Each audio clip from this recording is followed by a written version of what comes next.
play of the game from way down. True, silence. Rainer getting absolutely A team wipe. The living bomb's going. Oh my goodness, the ring. Bob Stastinko gonna find Rainer.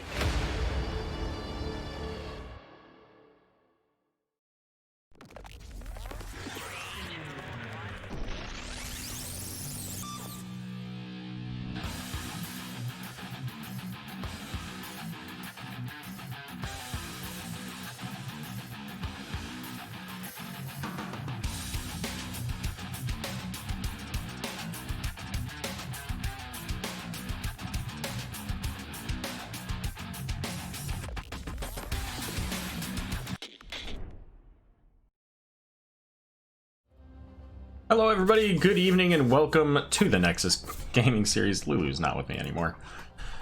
And we're gonna get some replay casting in tonight. Got some Division D followed up. Oh, you know what, I gotta fix the title. Let's see, so this is NGS Season 8. Replay casts. Silly me.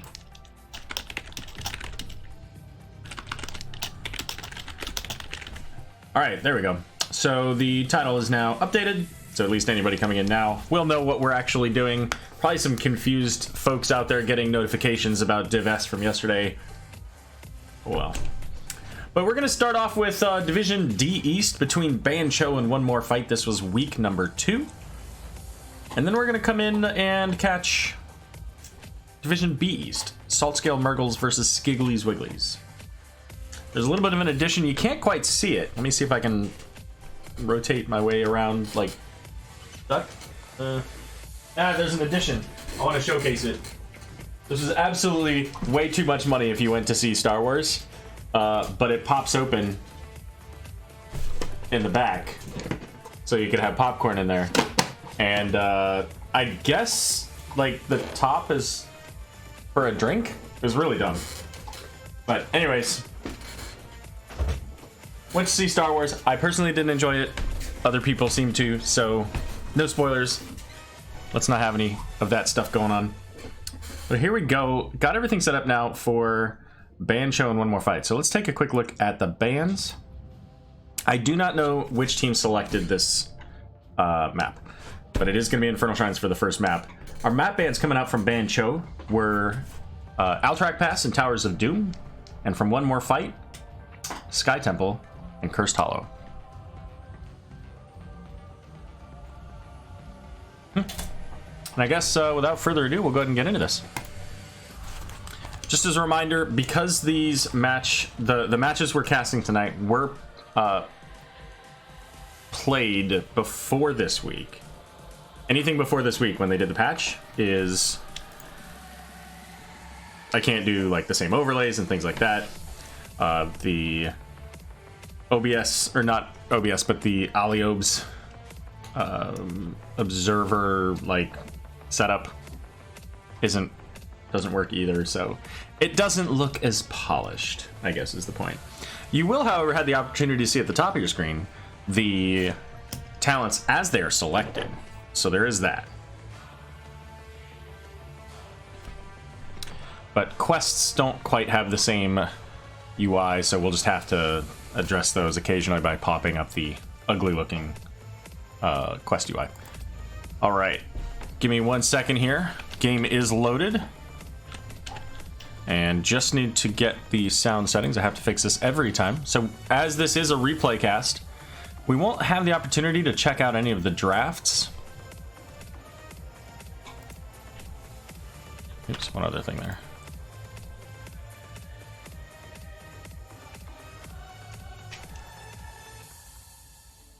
All right then.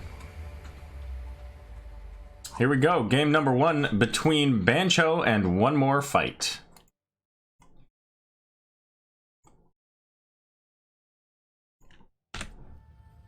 On the left here, we've got Bancho. It's going to be Quinal on the Gul'dan. Shusui on Johanna. Sluggadon going to be playing the Rainer. Varian going to be played by Ronan. And Anduin going to be played by Bluestein version 2. And over here for One More Fight, we've got Echo playing the Thrall, Midnight Fire on ETC, Lord Gaiak on the Kael'thas, Hellstorm playing the Tracer, And Throdes on Brightwing the Destroyer. Well, I mean, I think Brightwing just wins this game, so we can go ahead and move on. This is the overlay that I was talking about earlier. Doesn't look fantastic, but I'll pop it up just so you can kind of see quest talents every once in a while. We do have the Fell Flame quest there, as well as Echo of the Elements and Mana Addict. And of course, this was before the change to Echo of the Elements. I'm sorry, not Echo of the Elements, the Rolling Thunder that came in here just a few days ago. So overall, pretty standard talents. We do have that Hyper Shift at level 1 for Brightwing, gonna allow her to zip around the map a little bit more often. Also provide more healing because she can use that Phase Shift, which does give a burst heal onto the player with the minion kills. So with her rotating back and forth with a team, she should be able to Phase Shift pretty frequently, as each minion is about 2 or 3 seconds. 2 seconds. It also gives additional healing, so Brightwing, not a overly common pick in NGS, but certainly does bring value, especially when you've got like a dive comp. So depending on what they were expecting out of this Varian, could be part of it. Varian tries to go smash, then suddenly he finds himself polymorphed, can't use any abilities, and slowed. Oh, we're going to see the rotation up here. 3 rotating in onto Thrall, and that's going to be First Blood going over to Ban Cho. I'm going to go ahead and turn off the title at the top, so you won't be able to see the names of the teams. But I'll try to remind you of who they are as we go through this. That way you can actually see these talents as they pop up. Both teams here going to pick up their siege camps. Working on the mid lane here. It's about 1:45. Apparently Varian getting the kill onto Tracer. That's most unfortunate. Varian just now getting level 4. Kind of actually wouldn't wish I would have known that was happening, because I would have liked to have seen how that actually went down. Thrall, however, going in with the Varian. Varian going into Twin Blades. He's going to have that fast auto attack speed, a little bit less damage on his individual attacks, but more overall, and also of course getting that extra heroic strike every 3 swings. ETC is going to get a lot of damage here from the Gul'dan Johanna combo, but Phase Shift is going to come in and keep ETC nice and healthy now. And the first shrine of the game is being activated here. It's going to be in the bot lane. And ETC is looking for the Johanna, but she's got Iron Skin, so she'll be able to get out. But Midnight Fire taking that corruption damage there from Gul'dan as he life taps, getting some of that mana back. Let's see. Can we see the XP? Oh, no, we can't. Okay. Don't have those overlays. The only way to overlay those is to do this. So there you go. There are your stats. If you want to see them, just go back to the video and pause. I guess I can occasionally put that up, but we've got the Shaman Camp being picked up here. Probably a little late to get that started on the side of One More Fight, as Ban Cho is going to get onto this point and start working on the Shrine minions. And Varian gonna charge in onto Kael'thas there. Varian does need to be a little bit careful. He doesn't have that second wind sustain right now, so not exactly able to stay in a fight for too long. But already 32 completed here for Ban Cho. Hellstorm getting low there from the Varian. And ETC coming in with the Power Slide, looking for Ronin, but the Punisher is going to be completed. That's going to be a frozen Punisher here, and Kael'thas having to leave. He's got absolutely no mana. Looking for the bait here. ETC trying to get into position. There it is. Going to get rooted, possibly? Indeed. Going to get rooted by the Punisher as well. And the Leap of Faith pulling Ronin back out. He does have that second wind now, I assume. I should double check that. Yeah, okay. Midnight Fire is going to get pummeled there, and the Punisher coming in. Not enough time for Phase Shift to go in to keep ETC alive there. Bottom fort going to get shut down here by the Punisher. And it looks like that's going to be the first fort of the game going down here just at 4:30 or so. The Punisher leaping in onto Brightwing as they get the stun and kill onto Kael'thas, and Brightwing following shortly thereafter. Just not quite able to avoid that stun and the resulting damage coming out from that. Now, one thing to note here about Brightwing, I don't know if I can I go onto hers? That's Varian. That's the roll. That seems kind of weird. Where the heck is Brightwing?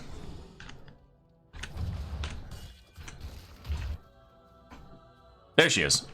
Okay, so it wouldn't let me go to her because she wasn't on the map. So Brightwing, so Soothing Mist is it's kind of an interesting setup here. That's what I get for selecting a hero to talk about it. So it's kind of an interesting setup with her cleanse, because her cleanse isn't like other cleanses where you point click and it's just done. It's actually a Nova, so it moves about the speed of the shield from the Protector on Volskaya, but you can actually pre-cleanse yourself, and I think that it's the only cleanse in the game that actually works that way. So like, for example, if a butcher's charging you, you can pop your Nova right at the last moment, and then you get cleansed. It removes all of that bullshit. Not going to remove the Lamb to the Slaughter, though, because that's usually a little bit later. Horrify is going out. It's going to be Corruption going in, and it's Kael'thas who falls first. Midnight Fire having to use that power slide to get out. And that's going to give Bancho the opportunity to clear up this siege camp here. Varian going in, looking for the Tracer. Is able to get a little bit of damage out there. The Pulse Bomb was used as well. And so Varian sitting about half health. Tracer having to tap that well. Let's take a quick peek at the status of these quests here, just to show you there. Echo the Elements completed about a little bit over halfway for Mana Addict and 15 for Prog Rock. But now level 10's on both sides here. Some pretty good zoning control in that Emerald Wind plus the Sundering. Also the Phoenix out of Kael'thas. But I do question if they have, like, they don't have any significant, I don't know, I guess Kael'thas. Kael'thas is the answer to that. I was gonna say they don't have any significant like AoE burn for the Mosh Pit, but Kael'thas can throw out a couple living bombs, put up a flame strike, and that'll run it down. How you guys doing out there tonight? Everybody's quiet. Gul'dan looking for the ETC, does get out of the third stack there of the Corruption, only taking the first two. Looks like Brightwing maybe was gathering this XP in the mid lane. We can pop up those stats here real quick, since not a whole lot of action. Never mind, up here. We got Echo getting a lot of damage coming in, having to use that healing well. And the wall already down, looking like maybe a tower. Both towers, in fact, go down. And one more fight looking to clear up this Shaman camp.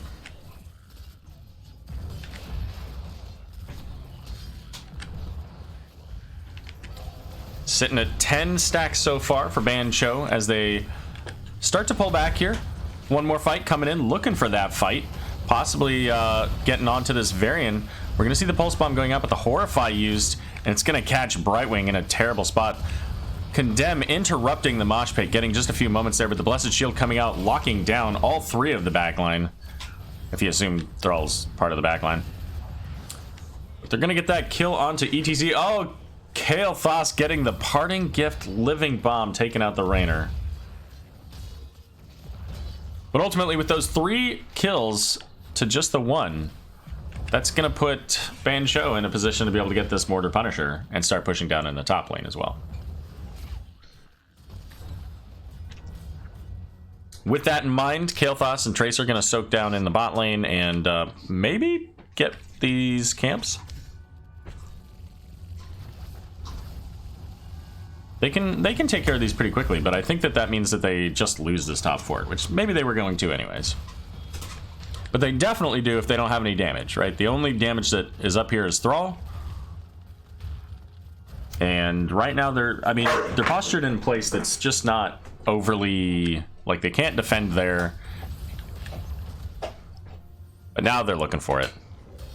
Trying to pull this over the wall. They do get stunned onto the 2 squishies there, Brightwing and Kael'thas. Got to be mindful of that positioning of the Punisher and the vision, right? Once it sees who it, once it has vision on players, that's when it's going to want to jump. So the Punisher's still sitting at about 20% here, is slowly falling. And Tracer getting just pummeled here. Light Bomb going out onto Johanna. She's going to hit the Brightwing. Brightwing's going to use that Emerald Wind to get things zoned out a little bit here. As the Horrify going out onto Lord Gaiak. Kael'thas running away from all of the action. But they don't lose the keep. But they do lose the full wall and the healing well. Level 13 is now available for both teams. As Varian once again looking for the Tracer. And Midnight Fire in a lot of danger here. The Blessed Shield coming out, trying to get in onto ETC, and they do secure the kill. The Pulse Bomb coming out onto Varian, but they get the Johanna kill out of that. Looking for the Varian maybe? Tracer going in, getting the Parting Gift. And they get a triple kill here, returning the favor of the earlier triple kill and ultimately losing just their one. So they need to get value out of this now. They're currently down top fort and bottom fort. They're going to start off by getting this camp. This camp goes right into the team, so I don't know how much they'll be able to get out of that. Kael'thas is going to try to soak this lane, and Thrall is going to grab top lane as well. So they're cleaning these up, trying to make their way to 16s. And we'll see if there's the possibility of getting something out of this. It's 2 versus 2. And Tracer's looking for this Gul'dan. Does have the Pulse Bomb.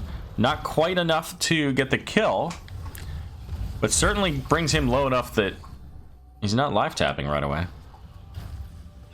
that's going to give the Siege Camp now over to one more fight. And just like that, they are back in this game, equalized in experience, on their way to level 16. And up in the top lane, Thrall getting some value here, is going to get caught by the Varian with the Mortal Strike, reducing his healing by 40%. Has to be a little bit careful, because of course that's where a lot of Thrall's ability to stay in those fights comes from.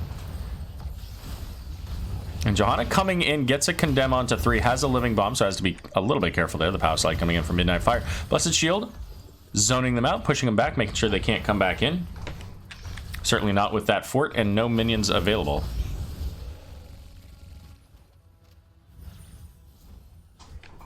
And that looks like the extent of that is level 16s now available here for both teams. ETC power sliding in, doesn't have a mark. And ETC's got a little bit of a tough job here going into this. Got to find the right mosh, because they've got the Horrify, they've got the Light Bomb, they've got a penetrating round from Raynor, Condemn and Blessed Shield out of Johanna. So a lot of ways to interrupt that mosh pit. And you don't necessarily have to get the God mosh, you just have to get the right mosh. So keeping an eye out for that Horrify, maybe even the Light Bomb, although Light Bomb's pretty short cooldown. You know, and then from there, it reduces your targets. Pay attention to those long cooldowns. And it's not even always, you don't even need a full mosh in many cases. If you can get a 1 to 2 second mosh, but it's a good solid mosh and you can spread that damage, then there you go. Shaman Camp's picked up in the top lane for both teams. Once again though, Bancho on this already, and already 10, make it 15, 16 skeletal defenders in. Both teams do have pretty decent clear for this as well. It's just that Bancho's always the one that's been here. There's the mosh. Does hit the Raynor, but ultimately going to get interrupted there. And one more fight is picking up the lead on the Shrine Defenders here. Emerald Wind going out, pushing back Shisui, but Midnight Fire is very low, as is Thordis. And the Light Bomb going to help to secure the kill onto the Thrall. And I don't know if it's a great idea for one more fight to go too hard into this. They can get a couple of, you know, poke minions out of the Kael'thas with Living Bombs and Flame Strikes. And they're getting there, 37 to 33, so they really need to focus on the minions as opposed to the heroes right now, though. As 38 to 39 to 36. Brightwing's gonna go down though, and it looks, if Kael'thas was able to get one more spell off, I think they did get it. Oh, never mind. All right, it only cost them 3 additional heroes. So, you know, okay, fair enough. It's gonna get pulled right into the center of the lane here. And it'll get cleared up pretty quickly. No support really needed from the team, as they really only had that one person. I think it was maybe Tracer that was still alive.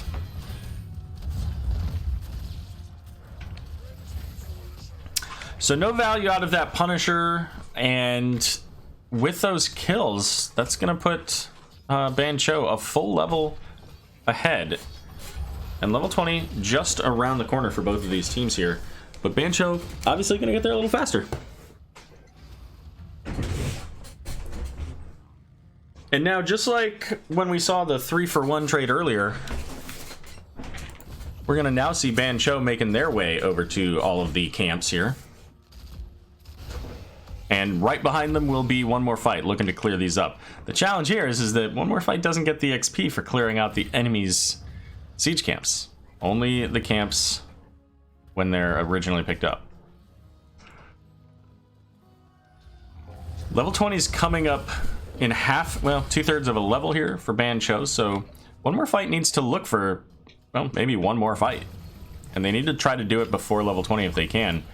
Looks like Bancho, with this push in the mid lane with all of these minions, gonna try to bring down the mid fort.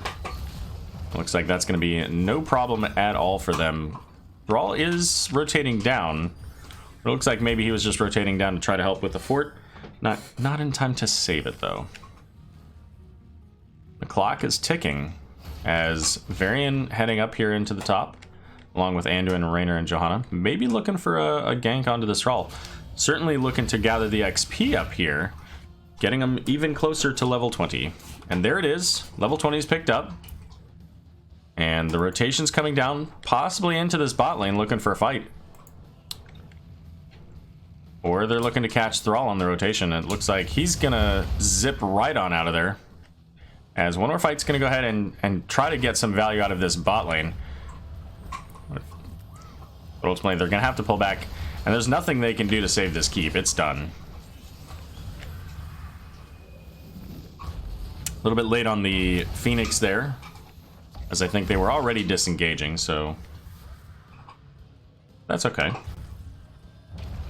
We see the pings coming out here calling for Bancho to head to the Shaman camp. Now, this other Shaman camp, both Shaman camps are going to be up here very soon. We're going to see the rotation in from One More Fight going to theirs as well.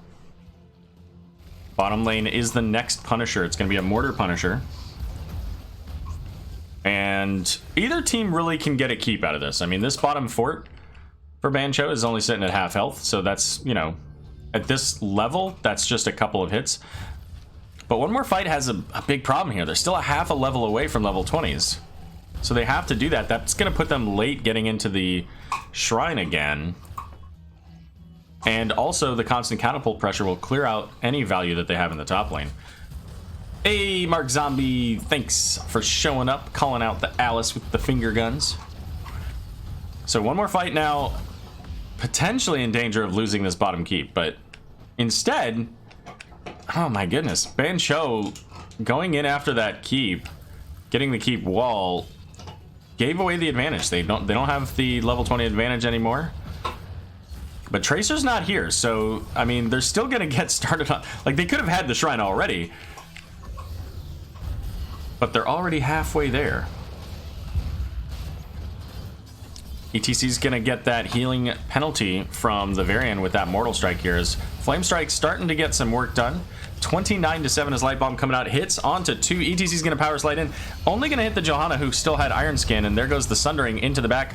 Fear hitting the ETC, but there's the Death Rattle, Death Mosh. Wow, now I can't even remember the name of the ability. I guess I can look. But anyways, Kael'thas's gonna fall there to the Raynor. Punisher coming in, and this should be able to, at the very minimum, this is keep. And I think with 3 heroes dead, I think that's probably gonna be the game. Death Metal, yeah. Oh, I said Death Rattle. Death Rattle, like Hearthstone. Ah, words. So Death Metal getting the stun onto the Johanna. Tracer dodging the Johanna here like crazy. I think that was, oh, that was Pixie Dust at level 20 there for Brightwing.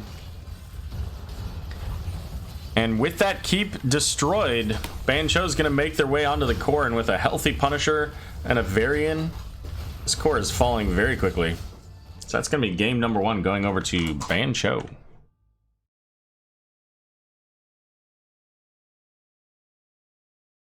All right, let's put up the stats here real quick.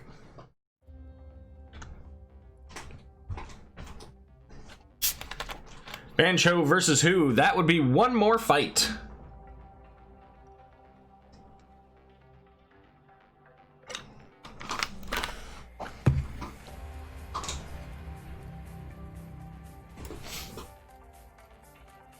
I'll show that here in just a moment. The overlays don't work very well on when it's an old cast like this, or an old game like this, rather.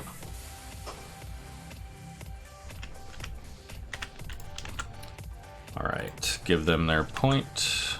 Update. Oh, I did the wrong thing. That's why I didn't update the points. There we go. All right, so while it's letting me log back into the game,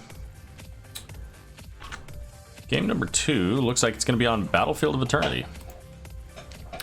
That one was picked by One More Fight.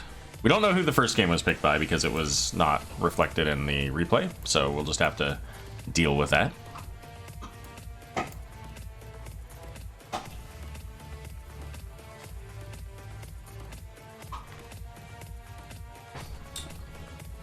All right.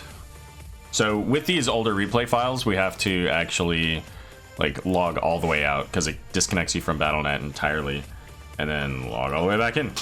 So fun times.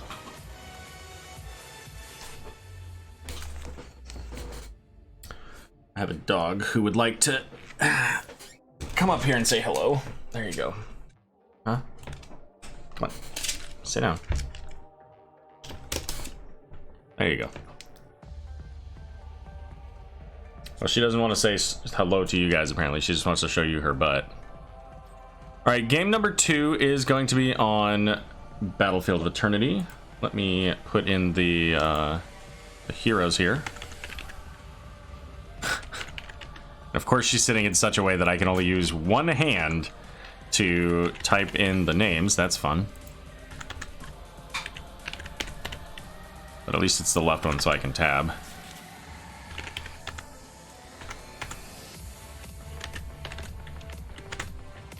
Is that correct? Is that correct? Thank you.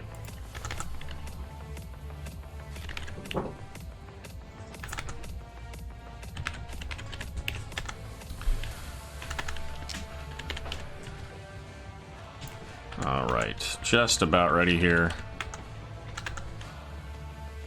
Oh, they switched people on me. But the good news is they did not switch which side they were on.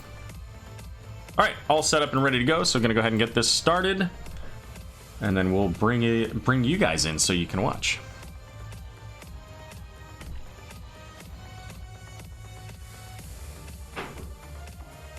So our next match that we're going to be casting here is going to be a Division B East game as well. That's going to be Solid Scale Murgles versus Skigglies Wigglies. Obviously this one, as mentioned, Bancho versus One More Fight. Oh, hey.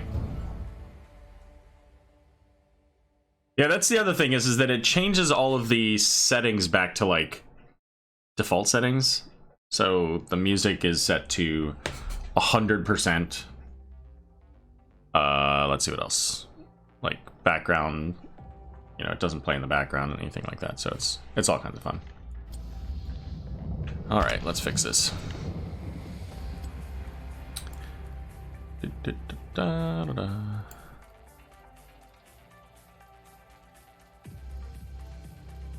we go.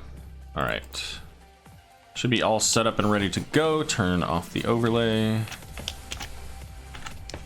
And let's get our teams introduced.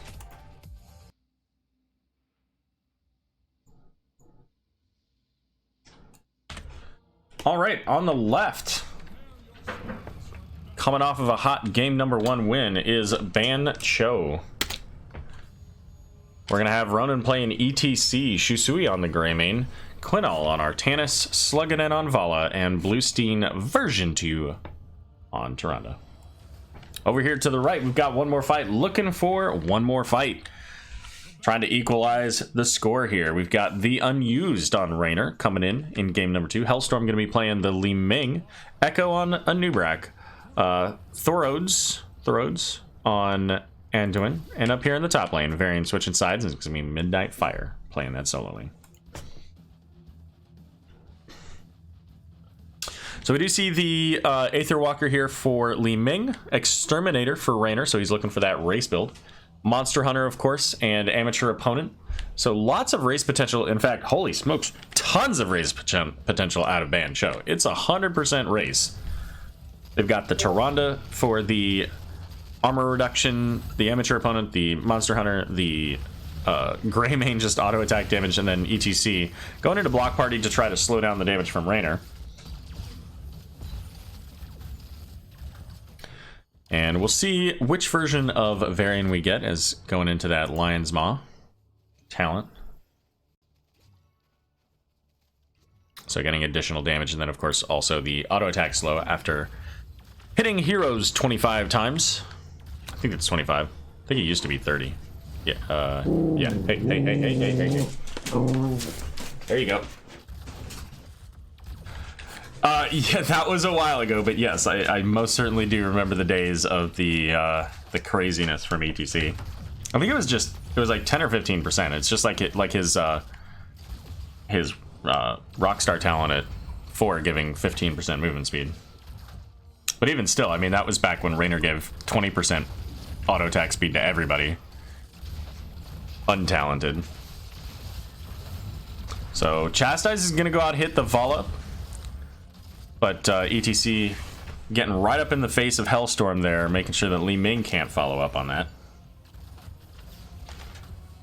Let's check in on the top lane here. So top lane, in general, should be pretty heavily in favor of Artanis before level 4.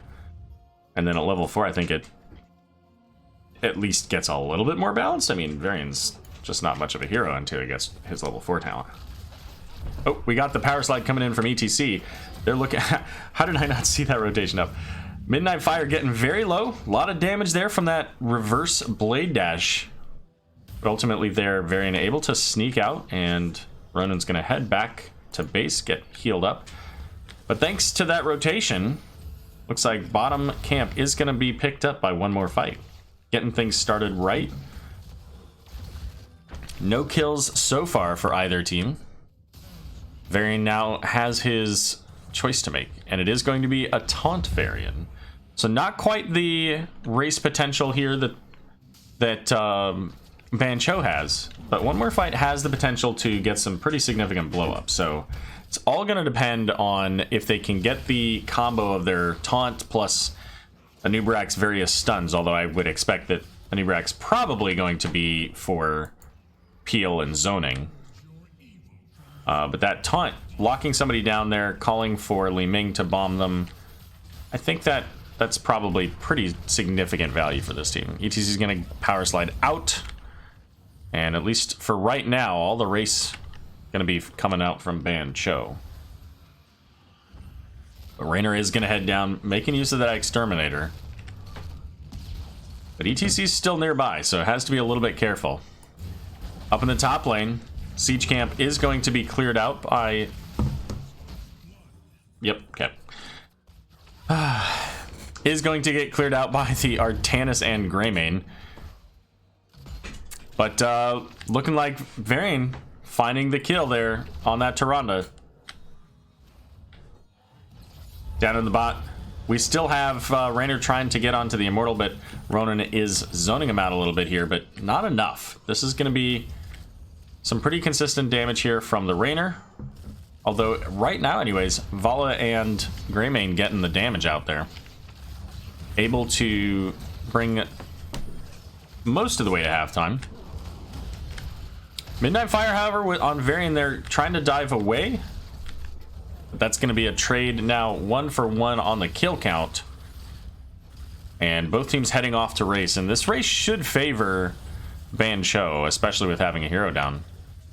But maybe not yet, because that's not how it worked out. Either that or just the travel time to get over there. Oh, that swap was so close. Oh my goodness, that was close. Oh man. Who are the teams? I'll put the source back up there for you here. We are watching Ban Cho and one more fight out of Division D East. Because the overlay goes over the talents, I try to drop it after a minute or two into the game here. So one more fight is able to get some damage onto this wall, but they're immortal again with this massive race potential out from Ban Cho. Just doesn't get a whole lot of value. Certainly not without any shielding either. You did say that right, or say that backwards there. Correct. A little bit of a dance around the top siege camp here, though. What do we got between these two here? So nothing too exciting. We're coming back up into the top as it looks like we got a bit of a fight. Big orbs going out onto Sluggaden there. And Li Ming went into the Calamity there at 7. So not looking at Seeker. Did go Charged Blast though. So hitting a hero or really any minion with her missiles is going to give her a little bit of extra damage on the auto attack. The big swap onto the Anduin. The stun was there from Tyrande as well, but unnecessary. And now Ronan looking for something as well. Midnight Fire just trying to find a way out. Raynor just going to be able to finish off the camp as Varian, I think, maybe got swapped? But the swap put Artanis on the wrong side of the wall, and that gave them a kill there. So not as bad as it could have been. I mean, getting that kill onto Varian would have been great by itself, but losing, you know, getting the kill backwards onto Artanis, better than 0 for one more fight. And now we're gonna have basically even on the XP.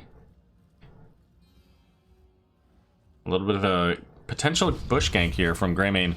Good bush check by Midnight Fire there to make sure to check on what's going on. And at least for right now, Raynor by himself down there trying to race in the bottom as the poke coming out from Ban Cho. But right now, it's all Raynor. This is Raynor's show. Shaman Camp going to be picked up here by Ban Cho, and thanks to them hanging out in these lanes, they're going to get level 10s here first. And it's going to be Stage Dive.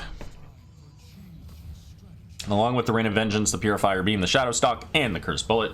And as a reminder, this is all before the most recent patch. So all those nifty little things, not here. Cursed Bullet going out. Looks like maybe it hit the Raynor. The Light Bomb going out is going to hit 4, keeping Raynor alive, even with that Purifier Beam. Tyrande's Lunar Flare there catching him, but surprisingly able to stay alive thanks to the shielding that came out of that. We do also have the charge talent here for Varian Warbringer, and ETC charging and just barely able to hit onto the Raynor on that stun there. So gonna zone out the bulk of the team here, but again, most of this race has gone over so far for one more fight, but Varian in a bit of danger here, gets the Cursed Bullet, the swap in, and that's gonna be the kill onto Varian. Only a little bit less than 1,400 health left on this Immortal, so Li Ming can do that pretty easily, but not when there's a wall of 4 heroes soaking up the damage. That said, it might be a little bit dangerous for Ban Cho to do that, because if she gets 1 or 2 more long bombs in there, and she starts getting resets, well, it's not going to matter if she gets the, the swap. And great timing on that power slide from ETC as well, making sure that she can't even have the opportunity to teleport away there. And the Rain of Vengeance Lunar Flare there too was a little bit overlapping, but ultimately able to get him locked down. Cocoon going out onto ETC, a big Light Bomb onto 3. Here comes a Nubrak looking for Sluggaden, not quite going to be able to get there, but Throdes on Anduin having to run away. The Immortal did get completed there as Raynor coming in did finish the job. So now Immortal once again going over to one more fight. They're down their Raynor though, so a little bit less pressure than they could have otherwise have.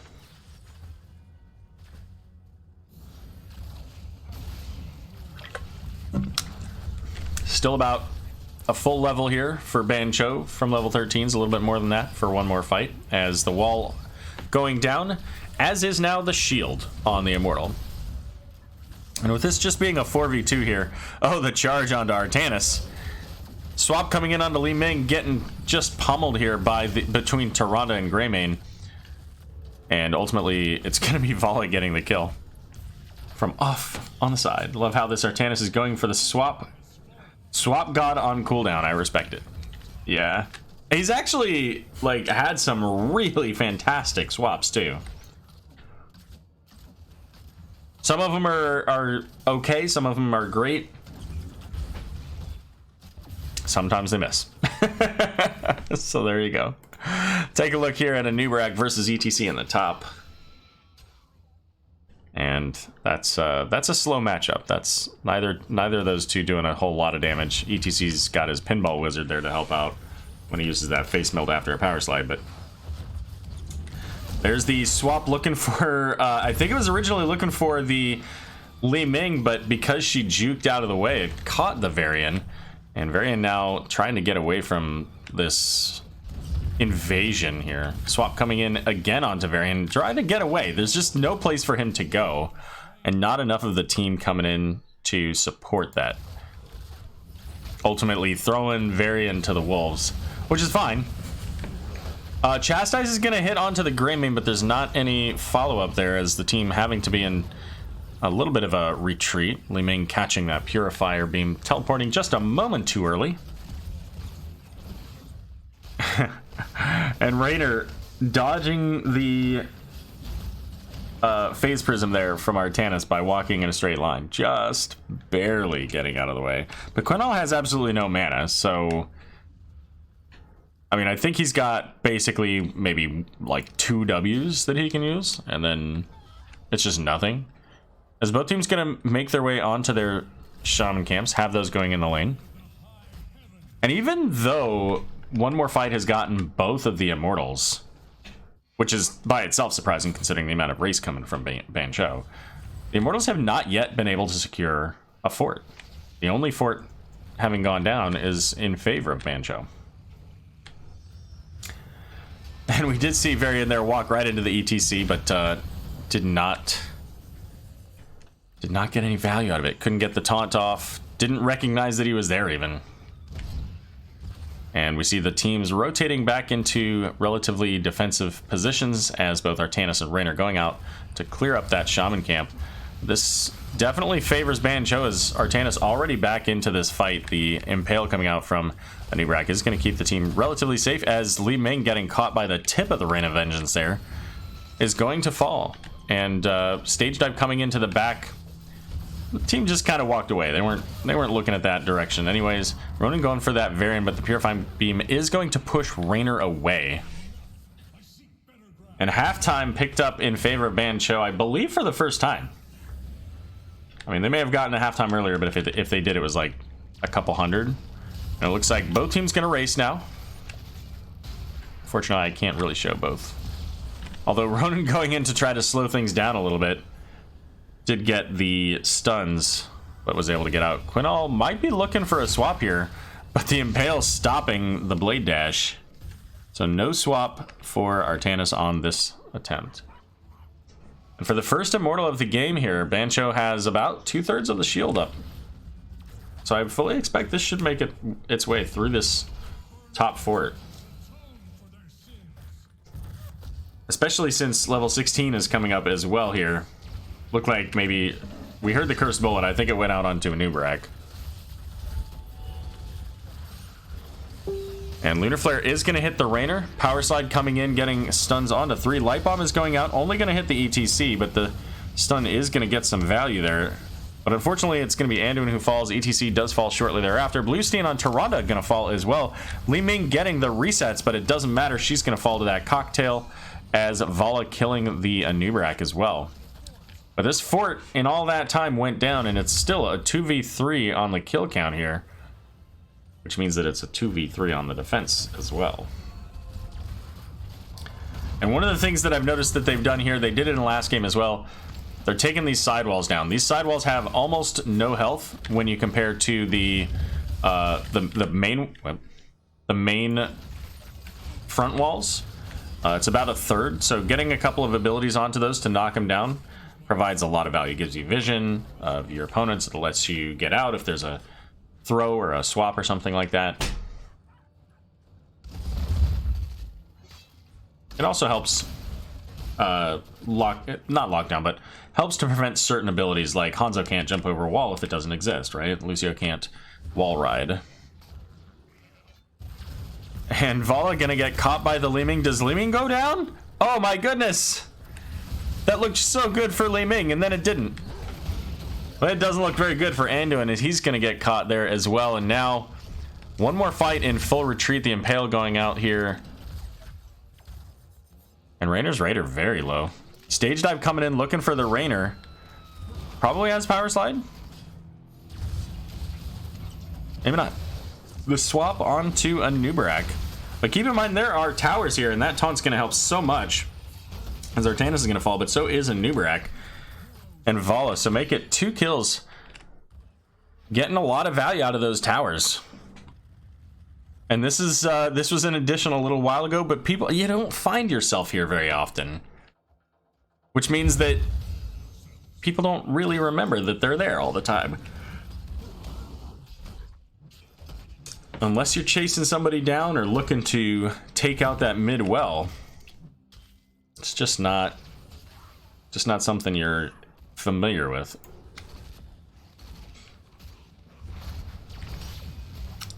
And we're gonna see here in the bot lane getting some siege camp and shaman action for Ban Cho. Is just the shaman camp here for one more fight.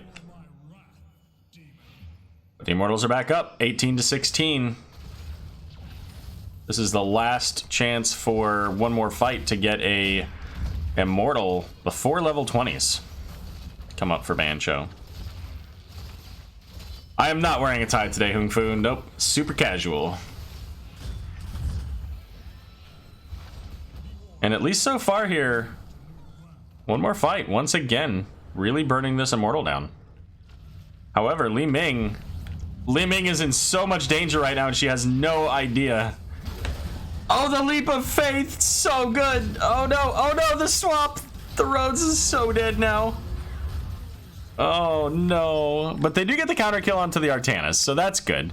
There's no healer now, as the stage dive coming in from Ronan here, looking for the 2, is going to get the stun onto Li Ming, getting knocked back. So now two heroes down, coming from one more fight, as make it a return kill onto Greymane. I mean, this is just a bloodbath. Ronan getting very low as well. Midnight might be able to get that with they do on the Midnight, or on the Lion's Fang. The stun going to come out, help to slow things down, but they're going to get the kill onto the ETC. So a 3-for-2 trade this time in favor of one more fight. They're going to get onto this Immortal. And it's going to go top lane. And this is the first time that they're going to have an Immortal going with an advantage.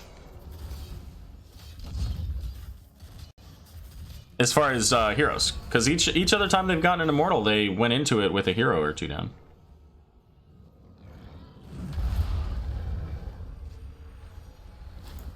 Anduin, absolutely rank 1 wave clear, clearing out that bottom siege camp, or shaman camp that was coming in. Level 20s here now available for Ban Cho, so they got to be really careful. Anduin's not here. Yeah, they have 2 heroes down still, but 1 swap and somebody dies, so have to be extra careful. I don't even know that banner was necessary, but you know, maybe save it a little bit for this wall.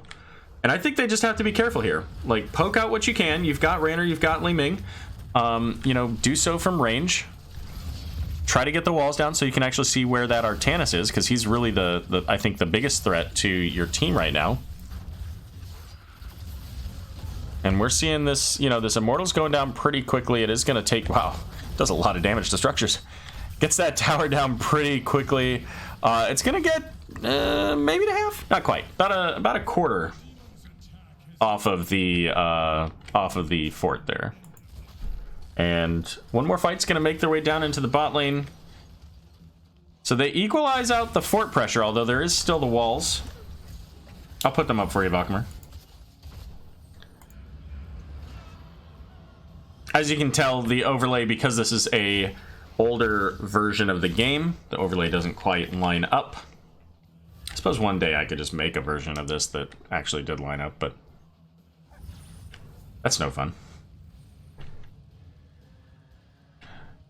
It doesn't. So like this, the Aliobs overlay doesn't work at all because of the setup when there's a different patch. If you're casting on a patch that is different from the actual match itself, so you have to use the base UI. So, and that's why my like OBS overlays don't quite line up, because everything is just a little bit different than how it looks normally. I suppose I could probably like just put up a text thing. Maybe I'll do that. I'll set that up for the next game. I'll just put like, I won't have the teams, but I can put text in those boxes off to the upper left and upper right. So a little bit of a bush party here, but there's no reason for one more fight to come on down, and we see the Tyrande Owl coming out as the Shaman Camp now picked up. Both teams level 20s here, so this is a little surprising. The Archon Pure Power for Li Ming, I feel like that is just a bait for Artanis.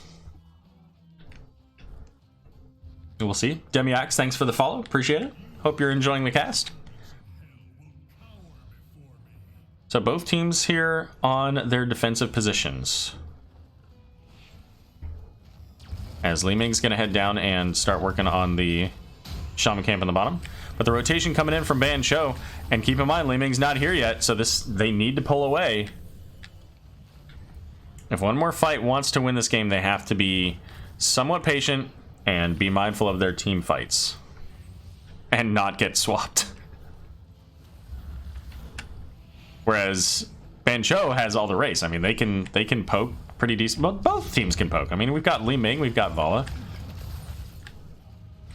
Greymane Cocktail going out. Greymane is pretty aggressively positioned here, but ultimately going to be the pullback as one more fight is a little bit ahead. There's still about, they got about 20% of this Immortal down, so they have a ways to go.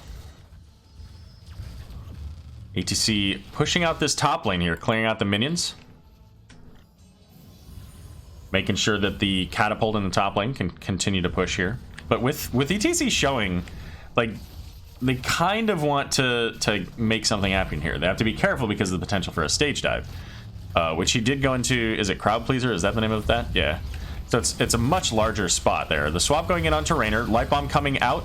It's going to be Greymane getting stunned there, but Raynor the first to fall. Greymane coming in second here, as now Anduin having to run away there from the Purifier Beam. Now running back into both teams really here. The Power Slide coming in. Varian's going to get the Leap of Faith out here. Taunt is used on, oh, the double Leap of Faith on Varian. You don't see that very often.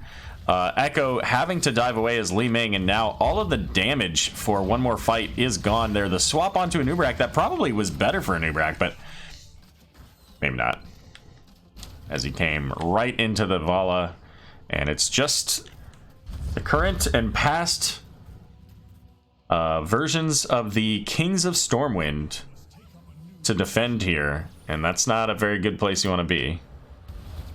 The Greymane is off the table, but they still have Artanis and Vala, so the halftime is picked up here by Ban Cho. They're going to get immediately onto the Immortal. And the Immortal will go in the bot lane, but it's going to be accompanied by a siege camp here, as ETC making his way down to get the bottom camp as well. Hey, Raven, thanks for the host. Maybe not. Maybe not what? Oh, maybe not on the Nubrak. Here comes the stage dive, and they're going into the top lane opposite of the Immortal, looking for those kills. They get the kill onto the Varian, so Immortal is going to be able to push in pretty relatively safely anyways. No taunt coming out. A Nubrak will be back up soon, so they'll have the Cocoon, they have the Impale, they have the Burrow Charge. That's a tall order at this point. Hellstorm looking to get some of that poke, that long-range poke damage here. And the swap missing there from Quinol. But Greymane going in onto the Anubrak, using that Cursed Bullet and then diving in here. And this Immortal's still pretty healthy. 2/3 or so of, I'm sorry, a third of the shield here. And ETC is going to power slide in. Light Bomb's going to come out, is going to hit 3 because of the face melt, surprisingly. But the core is just dropping 80% already and continuing to fall as Vala's going to be taken out. Now that Archon is working on the Immortal, but Raynor going to be the next to fall. They're going to get that Leap of Faith onto a Nubrak, but this core is going down, and that's going to be a 2-0 victory for Ban Cho.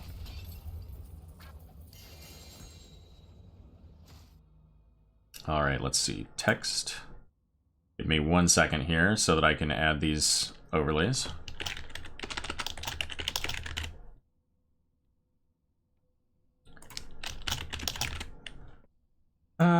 Let's see how 36 point looks. Probably too small.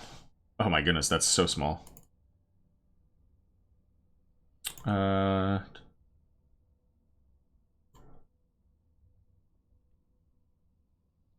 we can probably make that work. Okay, so, and then I've got the right team.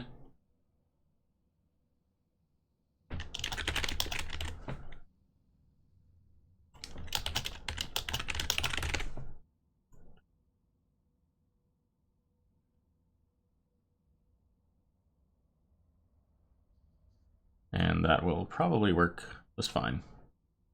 I think that, yeah, that should be fine. Okay, cool. So, showcasing the stats here, which I should have done anyways since I was doing that. What division is this? That was Division D East. Sonic's bro. Our next matchup is going to be Division B between Salt Scale Murgles and Skiggly's Wigglies. And that's a B East matchup.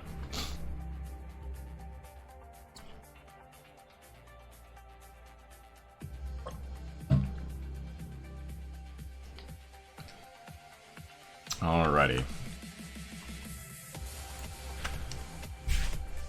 Give them their point. So 2-0 victory there for Bancho in Division D East. While we're at it, let's take a look at the standings, see where these teams are currently after a couple of weeks of games here. So Bancho currently sitting up there with 8 points at the top of their division. One more fight. Currently, unfortunately, no points at the bottom of their division. So looking to get their first win here, maybe this week. Maybe this week.